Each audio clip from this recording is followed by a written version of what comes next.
Dear students, अगर आप civil services की तैयारी में हैं या स्टेट पीसीएस दे रहे हैं तो सबसे बड़ी समस्या आती है, अगर आप फ्रेशर हैं, नए हैं, तो किताब को कैसे पढ़ें। क्योंकि कई बार घंटों पढ़ने के बाद भी कुछ समझ में नहीं आता, कुछ भी दिमाग में नहीं जाता। तो ये जरूरी है जानना कि पढ़ने का भी एक तरीका होता है, क्या आप उससे फॉलो कर रहे हैं या नहीं। जैसे अगर आप गाइड बुक पढ़ रहे हैं तो उसका तरीका अलग हो सकता है, अगर आप समरी सार संग्रह पढ़ रहे हैं तो उसका तरीका अलग होगा, अगर आप टेक्स्ट बुक पढ़ रहे हैं तो उसका तरीका अलग होगा, अगर आप करंट अफेयर्स की तैयारी करना चाहते हैं, उसे स्ट्रेंथन करना चाहते हैं, तो फिर उसकी तैयारी का भी तरीका अलग हो जाएगा।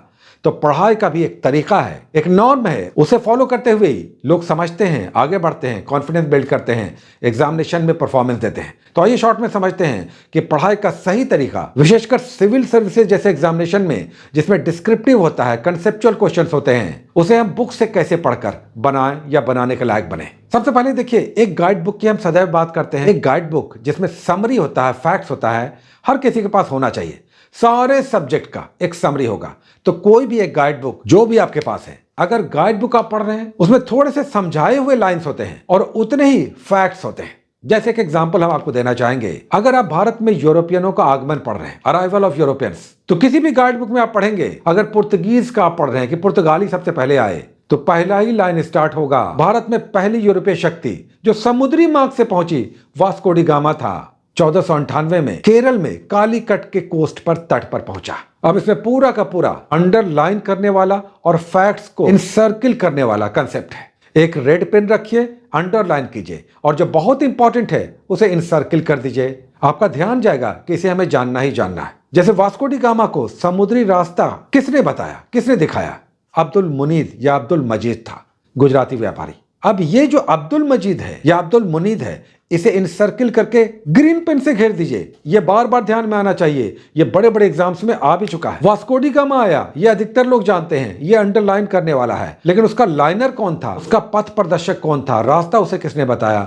अब्दुल मुनीद था या अब्दुल मजीद था। ये इनसर्किल करने वाला है। तो अगर किसी गाइड बुक से आप पढ़ रहे हैं तो उसमें लाइंस भी दिखेंगे, समझाया हुआ भी होगा और फैक्ट्स भी होंगे। तो जो समझाया हुआ है उसे अंडरलाइन कर देना है रेड पेन से, और जो फैक्ट्स है जैसे अब्दुल मुनीद या अब्दुल मजीद है तो उसे इनसर्किल करना होगा। अब यहां पर देखिए, बहुत सारे लोग वन लाइनर फैक्ट्स के लिए, पीटी के लिए वन लाइनर वाली बुक पढ़ते हैं, जैसे एनसीईआरटी सार या एनसीईआरटी सार संग्रह। इसमें तो हर लाइन ही फैक्ट्स है, तो इसमें कुछ नहीं करना है, इसमें तो हर लाइन ही फैक्ट है, इसे अंडरलाइन नहीं करना है, इसका हर लाइन पढ़ने वाला है। तो एनसीईआरटी सार या सार संग्रह को अंडरलाइन करने की आवश्यकता नहीं है। अब आइए, तीसरा खंड होता है टेक्स्ट बुक का, जिसमें सब कुछ डिटेल्स में समझाया हुआ होता है और बीच बीच में इंपॉर्टेंट फैक्ट्स होते हैं, जैसे स्पेक्ट्रम हो गया या एनसीईआरटी हो गया। इसे जब आप पढ़ रहे हैं तो इसमें बीच बीच में अंडरलाइन करने वाला आएगा। कई 5-7 लाइनों के बाद एक ऐसा फैक्ट आएगा जिसे आप इनसर्किल कर सकते हैं। जैसे 68वीं बीपीएससी में हिस्ट्री का एक क्वेश्चन आया था, 6ठी 6th के हिस्ट्री के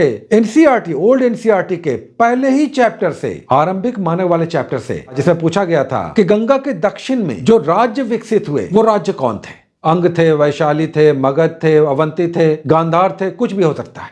ये लाइन बाय लाइन क्वेश्चन आया एनसीईआरटी 6th के हिस्ट्री से, पहले ही चैप्टर से। अब यहां पर अंडरलाइन करने वाला था कि गंगा के दक्षिणी भाग में मगध साम्राज्य का विकास हुआ। बड़े और महत्वपूर्ण राज्य कौन कौन थे, यह पूरा अंडरलाइन करने वाला था।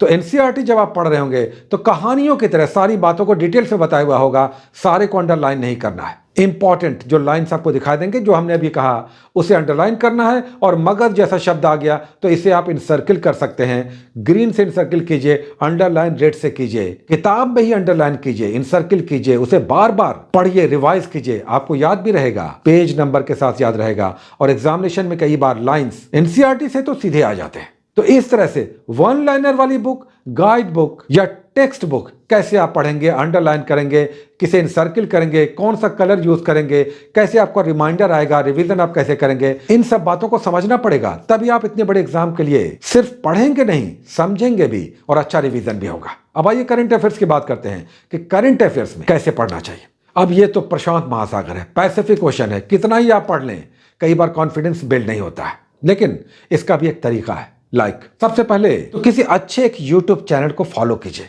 10 मिनट 12 मिनट वाला, जिसमें आपको 10 से 15-20 क्वेश्चंस कोई करा दे। 15 मिनट भी आप जा सकते हैं, उससे ज्यादा मत जाइए, क्योंकि कई बार करंट में डूबने के बाद दूसरा सब्जेक्ट आपका मारा जाता है, वहां पर टाइम जाता है। तो करंट अफेयर्स में प्रोपोर्शनली टाइम दीजिए। आपके पास अगर 3 घंटे हैं तो करंट अफेयर्स में आधा घंटा ज्यादा मत दीजिए। उसके बाद नेक्स्ट आइए, एक आपका मंथली मैगजीन होना ही चाहिए।